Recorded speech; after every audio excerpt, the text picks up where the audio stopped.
আল্লাহ পাক আজকে আপনাকে হয়তো 1 কোটি টাকা দিয়েছেন, কালকে আল্লাহ না করুক 1000 টাকার জন্য মানুষের কাছে হাত পাততে বাধ্য করতে পারেন আল্লাহ পাক। এমনও কিন্তু দিন আসতে পারে, দিন সবার সবসময় সমান থাকে না। আজকে আপনার কাছে 1 কোটি টাকা আছে, কিছু মনে হচ্ছে না। কালকে কে জানে, আল্লাহ না করুক, যে 1000 টাকা কারো কাছে চাইতে হচ্ছে, 1000 টাকার জন্য ঠেকে গেছেন, হতে পারে না?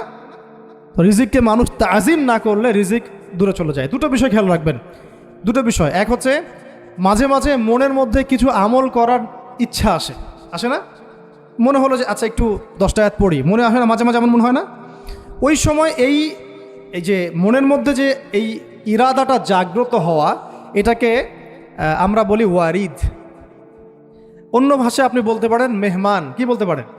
এটা আল্লাহর পক্ষ থেকে আপনার কলবের মধ্যে মেহমান হিসেবে এসেছে। এখন আপনি যদি আমলটা করেন, সেই মেহমান বারবার আপনার কলবে আসবে।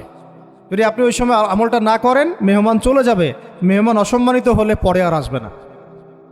একইভাবে রিজিক আল্লাহ পাক দিয়েছেন, এর তাজিম যদি করতে পারেন রিজিক বেশি আসবে। রিজিকের তাজিম সম্মান করতে না পারলে রিজিক আসবে না, বেশি কমে যাবে। উসমান রাদিয়াল্লাহু আনহু সবচেয়ে ধনী ছিলেন না? কেন জানেন? কেন? এটা কি জানেন কেন ধনী ছিলেন? একে তো তিনি প্রচুর দান সদকা করতেন, এটা তো আপনারা জানেনই। আরেকটা জিনিস অনেকে জানে না, তিনি উটের পিঠে বসেছিলেন, কিছু একটা খাচ্ছিলেন, এই 2-1টা দানা পড়ে গেছে নিচে। উটের পিঠ থেকে নেমেছেন, নেমে সেই দানা উঠিয়েছেন, পরিষ্কার করেছেন, ধুয়েছেন, আবার খেয়েছেন। তার এই 2-4টা দানার কোনো কিন্তু মানে পরোয়া না করলেও চলে, তার প্রচুর অর্থ সম্পদ আছে। এত অর্থ সম্পদ যে তাবুক যুদ্ধের দিন 30,000 সেনাবাহিনীর দায়িত্ব নিয়েছেন। 30,000 সেনাবাহিনীর দায়িত্ব নিয়েছেন। সেনাবাহিনী যাবে, থাকবে, খাবে, তাঁবু টাঙাবে, সব দায়িত্ব তার। 30,000 সেনাবাহিনীর দায়িত্ব নেওয়া কি চারটাখানি কথা? তো এই সাহাবী এই কয়েকটা খাবারের দানা উঠিয়ে খেলেন। নবী সাল্লাল্লাহু আলাইহি ওয়াসাল্লাম বলেছিলেন যে তোমাকে আল্লাহ পাক রিজিক বাড়িয়ে দিবে না কেন? তুমি রিজিকের যে তাজিম বা যে সম্মান তুমি করো, এর বদৌলতে আল্লাহ পাক তোমাকে বেহিসাব রিজিক দিবেন। দুইটা বিষয় খেয়াল রাখবো। আমলের মেহমান হৃদয়ের মধ্যে আসলে তাকে ফিরায় না দেওয়া, তাহলে সেই মেহমান কিন্তু আর আসবে না। মেহমানকে মূল্যায়ন করলে মেহমান বারবার আসবেন স্যার। আর রিজিকের তাজিম না করলে রিজিক কিন্তু আপনার ঘরে বেশি বেশি আসবে। এমনি তো হারামের যুগ, এমনি সুদের যুগ, এমনি ঘুষের যুগ। অলমোস্ট এভরি ফ্যামিলি সুদখোর এখন, অলমোস্ট এভরি ফ্যামিলি। মেয়েরা স্পেশালি যারা শাশুড়ি টাইপের, আপনারা মাইন্ড করেন না, তাদের সাইকোলজি যে এতই নিচে নেমে গেছে এখন যে আমার মেয়ে জাহান্নামে যায় যাক। হ্যাঁ, আমার মেয়ে জাহান্নামে যায় যাক, সমস্যা নাই, দুনিয়াতে সে যেন ভালো থাকে। এটা কেন বললাম? একটা সুদখোরের ঘরে তুলে দিতে সে দ্বিধাবোধ করতেছে না, একটা দুর্নীতিবাজের ঘরে তুলে দিতে দ্বিধাবোধ করতেছে না, একটা ঘুষখোরের ঘরে তুলতে দ্বিধাবোধ করতেছে না, একটা মানে কি বলবো মাদক সেবী, ড্রাগ অ্যাডিক্টেড বা এই যে আর কি বলবো ফাসেক জালেম, এই ধরনের ঘরে উঠাই দিতেও সে দ্বিধাবোধ করছে না। 5তলা বাড়ি চাই আমার মেয়ে 5তলা বাড়ি থেকে সুখে থাকবে। এই যে সুখের ডেফিনেশন এখানে দিয়েছেন আপনারা। এই জন্য কত হাজার হাজার মেয়ের জীবন নষ্ট করে দিয়েছেন আপনারা। আমার কথা মাইন্ড করে না, হাজার হাজার মেয়ের জীবন মায়েরা নষ্ট করে দিয়েছে, শুধুমাত্র মেয়েদের দুনিয়াবি সুখ এর সংজ্ঞাটা বুঝতে ভুল করার কারণে। এর নাম যদি সুখী হইতো, তাহলে অমুসলিমরা সুখী না কেন? পশ্চিমারা সুখী না কেন? ওরা আত্মহত্যা করে কেন? এভাবে মেয়েদের জীবন নষ্ট করেছেন। অথচ অল্প যদি হালাল রিজিকও হতো, আল্লাহ পাক তাকে বরকত দিতেন, সুখে থাকতো। তা আল্লাহ পাক আপনাদেরকে রিজিকের মূল্য বোঝার, তাজিম করার তৌফিক দান করেন, আমিন। তো অনেক ভিতরে চলে যাচ্ছে আমি, সময় আমাদের হাতে আরও শর্ট হয়ে আসতেছে। তো এখানে একটা কথা বলে দিব যে রিজিকের প্রসঙ্গ যেহেতু আসছে, যে হালাল খেতে হবে আমাদেরকে, হারামের দ্বারস্থ হওয়া যাবে না। আপনার স্বামী যদি হারাম খায়, আপনি স্বামীকে বুঝান, তাকে ওই চাকরি ছেড়ে দিতে আপনি উৎসাহিত করেন। আমি আপনাদেরকে একটা অনেস্টির সাথে একটা কথা বলি, যত এই যে প্রশাসনে যত ঘুষখোর আছে, ঠিক আছে, যত দুর্নীতিবাজ আছে, যত মাদক সেবী আছে, মাদকের ব্যবসায়ী আছে, যত সুদখোর আছে, এরা সবাই কেন এই খারাপ কাজগুলো করে জানেন? তার স্ত্রীকে ভালো রাখার জন্যে, তার মাকে ভালো রাখার জন্যে, তার সন্তানদেরকে ভালো রাখার জন্য। তাহলে স্ত্রী হিসেবে, সন্তান হিসেবে, মেয়ে হিসেবে আপনি বলবেন যে আমাদের এইসব ভালোর দরকার নাই আব্বু, হে আমার প্রিয় স্বামী, আমার এসব ভালোর দরকার নাই। হে আমার ছেলে, আমার এসব ভালোর দরকার নাই, তুই হালাল পথে থাক, ওইখানে তুই আমাকে ডাল ভাত খাওয়া, আমি খুশি আছি। এইভাবে আপনারা তাদেরকে মোটিভেট করেন, দেখবেন সমাজে হারাম কমে গেছে ইনশাআল্লাহ। আর হারাম খাওয়া এই ছেলে মেয়েগুলোও কিন্তু মানুষ হবে না। হারাম খাওয়া যে ছেলে মেয়েগুলো রক্ত মাংস করে উঠছে, এরাও কিন্তু মানুষ হবে না। আল্লাহ পাক আমাদেরকে হালাল খাওয়ার তৌফিক দান করেন, এবং এই হালালের জন্য আপনাদের ভূমিকা অনেক বেশি। আমরা উত্তরবঙ্গ সহ দেশের বিভিন্ন জায়গায় সফর করে যেটা দেখেছি, যত সুদী এনজিও আছে না, এনজিওগুলোর মধ্যে মহিলাদের নামই বেশি, জানেন? মহিলাদের নাম বেশি সুদী এনজিওতে।